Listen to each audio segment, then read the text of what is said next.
I cannot like the way you move. I can try but I can't hide it from you. Materi pertama kita yaitu tentang jual beli. Jual beli secara bahasa berarti tukar menukar secara mutlak atau berarti tukar menukar barang. Secara istilah, jual beli adalah pertukaran harta dengan harta untuk keperluan sesuatu. Hukum jual beli menurut Al-Quran adalah sunnah dan ijma. Ulama, hukum asal jual beli adalah mubah atau boleh. Seperti Quran Surah Al-Baqarah ayat 275 yang berarti Allah telah menghalalkan jual beli dan mengharamkan riba. Dan juga terdapat rukun jual beli. 1. Penjual dan pembeli. 2. Barang. 3. Alat nilai tukar. 4. Ijab dan qabul. Syarat jual beli. 1. Penjual dan pembeli baligh, berakal sehat, tidak mumbazir, dan bukan terpaksa. 2. Barang yang dijual. Barang harus ada saat transaksi, suci, milik penjual, bermanfaat. Barang yang dijual dapat dikuasai pembeli. 3. Alat tukar menukar. Harga harus disepakati oleh kedua belah pihak. Nilai kesepakatan diserahkan pada waktu transaksi. Apabila barter, tidak boleh barang yang haram. 5. Ijab dan qabul. Ijab dilakukan oleh penjual, qabul dilakukan oleh pembeli. Macam-macam jual beli. 1. Jual beli yang sah, yaitu jual beli yang boleh dilakukan karena memenuhi rukun dan syarat jual beli. 2. Jual beli yang terlarang. Jual beli dengan sistem ijon, jual beli barang haram, jual beli sperma hewan, jual beli yang belum jelas.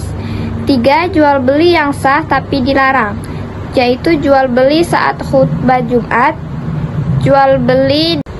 Materi kedua kita yaitu tentang khiyar. Khiyar menurut bahasa artinya memilih dan menentukan sesuatu yang terbaik dari dua hal atau lebih untuk dijadikan pilihan. Menurut istilah, khiyar adalah hak yang dimiliki seseorang yang melakukan perjanjian jual beli untuk menentukan pilihan antara meneruskan perjanjian atau membatalkannya. Hukum khiyar. Hukum khiyar adalah mubah, tetapi jika dipergunakan untuk menipu atau berdusta maka hukumnya haram. Seperti hadis riwayat Ibnu Majah, yaitu engkau berhak khiyar dalam tiap-tiap barang yang engkau beli selama 3 malam. Macam-macam khiyar. 1. Khiyar majelis, yaitu khiyar yang berlangsung selama penjual dan pembeli masih berada di tempat. 2. Khiyar syarat, yaitu hak penjual dan pembeli untuk melanjutkan atau membatalkan transaksi selama masih dalam masa lenggang yang disepakati. 3. Khiyar aibi, yaitu pembeli mempunyai hak pilih untuk membatalkan akad dan meneruskannya karena terdapat cacat pada barang yang dibeli. 4. Khiyar ru'yah, yaitu hak bagi pembeli untuk meneruskan jual beli atau membatalkannya karena objek yang dibeli belum dilihat ketika objek berlangsung. Manfaat khiyar. 1. Menghindarkan terjadinya penyesalan sejak dini antara kedua belah pihak. 2. Memperkecil kemungkinan adanya penipuan. 3. Mendidik penjual dan pembeli agar lebih bersikap hati-hati dan cermat dan teliti. 4.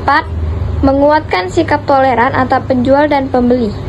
Masuk ke materi ketiga yaitu kirat. Apa itu kirat? Secara bahasa kirat adalah penyerahan harta dari sahibul mal kepada pengelola dana sebagai modal usaha di mana keuntungannya dibagi antara keduanya.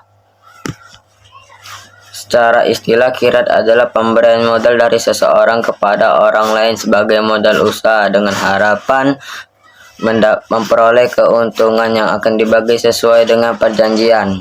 Hukum kirat. Kirat hukumnya mubah atau boleh, bahkan dianjurkan karena terdapat unsur tolong-menolong dalam kebaikan. Rukun dan syarat kirat. Rukun kirat yaitu 1. Pemilik modal, 2. Pengelola modal, 3. Modal usaha, 4. Keuntungan, 5. Jenis usaha, dan 6. Ijab qabul. Syarat kirat yaitu 1. Mumayyiz, 2. Berakal sehat, 3. Sukarela, dan 4. Amanah.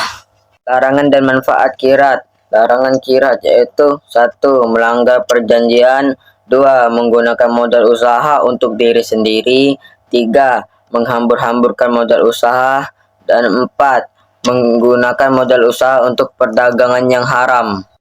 Manfaat kirat: 1. Membantu sesama. 2. Mengurangi jumlah pengangguran. 3. Mewujudkan persaudaraan. 4. Memperkuat dan menggalang dana. 5.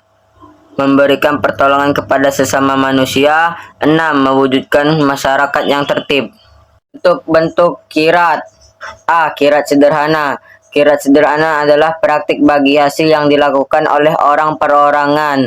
Kirat sederhana sudah ada sejak zaman Nabi Muhammad SAW dan sudah pernah dipraktekkan oleh Nabi Muhammad SAW dengan istrinya, Siti Khadijah.